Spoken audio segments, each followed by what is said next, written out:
Thanks for checking out our video series, Community Connections. The COVID-19 public health emergency has posed challenges for communities across the globe, not the least of which is staying connected with the citizens that make our communities great. These are the people that you see in the grocery store, the coffee shop, or walking their dog along the Duke. The intention of this video series is to bridge that gap and bring us together despite our physical separation. I hope you enjoy the segment. Hello, my name is Robbie Hutton, and I am the Director of the Williamsburg Parks and Recreation Department. Today, I'm sharing my screen with Maureen Reider, who is an Administrative Assistant for the Parks and Recreation Department. Hi, Mo, how are you today? Good, how are you? Thanks for having me here. So I have a few questions that I would like to ask you, and I hope that you can share a bit about yourself and how the pandemic has impacted you. Okay. All right, so let's get started. Mo, tell us, how has COVID-19 impacted you personally or professionally?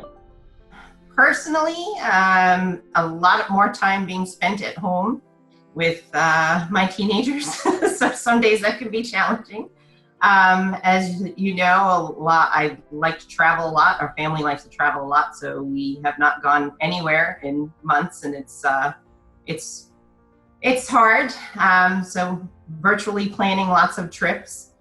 Before this thing hit, we were away on vacation, and it's amazing how much changes in a week. We left and everything seemed okay, and then we got back. We were disconnected for a week. We got back and schools were closed and work was closed. So it's had a huge impact in terms of work. It's kind of hard not being able to go into the office and see your coworkers every day. Kind of have to virtually figure out everything, all this new tech, Zoom meetings, and so it's been interesting. Well, we sure have missed seeing you, Mo. So tell us what's different about your daily routine during the pandemic.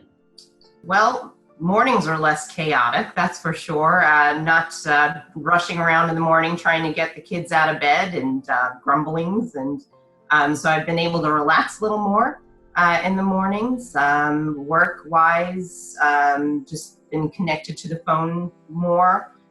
So everything is pretty much that way, just virtually connecting to people and trying to reach out to people by phone and email more. It's kind of hard not seeing people face to face. So that's pretty much what's been changing. Oh, and we moved, so that's always fun during a pandemic. So I've been dealing with that as well. Well, it certainly sounds like you've been busy. What do you look forward to doing when the restrictions are lifted? Probably hanging out with my sisters. They are here in Williamsburg as well. Trivia, we miss our weekly trivia. So we haven't been able to do that. So we've kind of been trying to figure out game nights, virtual game nights. And I'm probably looking forward to getting a haircut because it's getting a little long. I made a mistake of trying to cut my own bangs. Actually, I don't think I did too bad, but the hairdresser will yell at me when she sees me.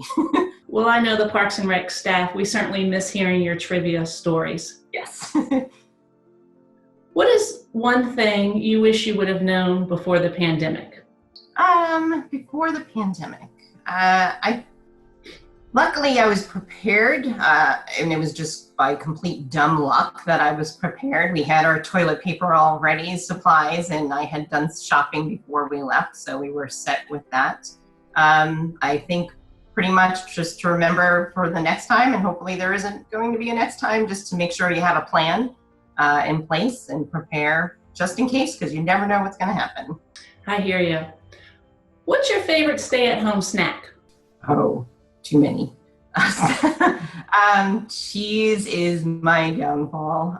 Cheese, anything with cheese, quesadillas, nachos, chips, and yeah. I admit I'm cheese. I love cheese. Yeah. All right, cheese it is. How are you spending the time that you have at home? Been spending it since we moved. Been kind of trying to organize things and unpacking things and going through things and wondering why do I have so much stuff.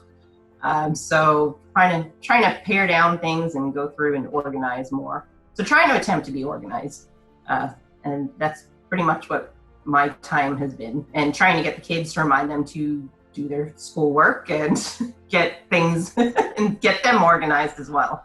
So that's been it. Oh, and too much Netflix. That's never ending, right? So Mo, do you prefer cornbread or biscuits? Cornbread, definitely cornbread, drizzled with some nice warm honey on top. I like cornbread. Okay.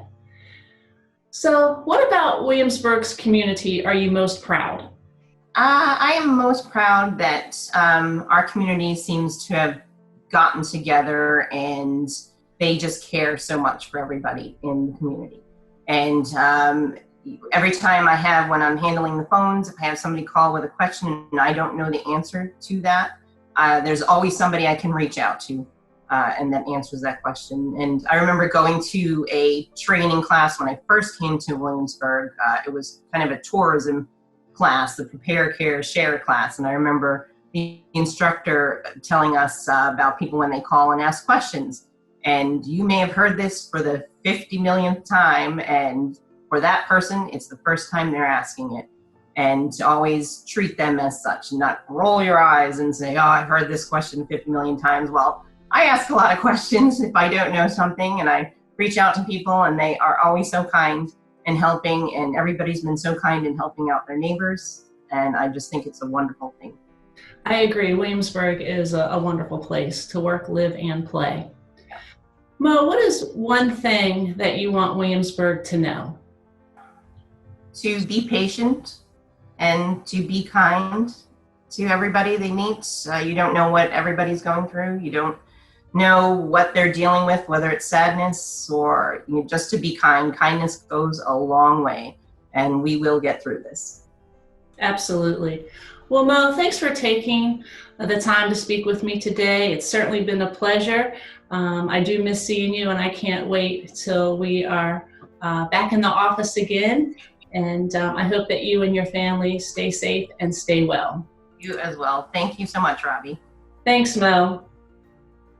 Thanks for joining us for Community Connections and for doing your part to help slow the spread. I hope that you will continue to find ways to stay connected and be engaged. We're stronger together.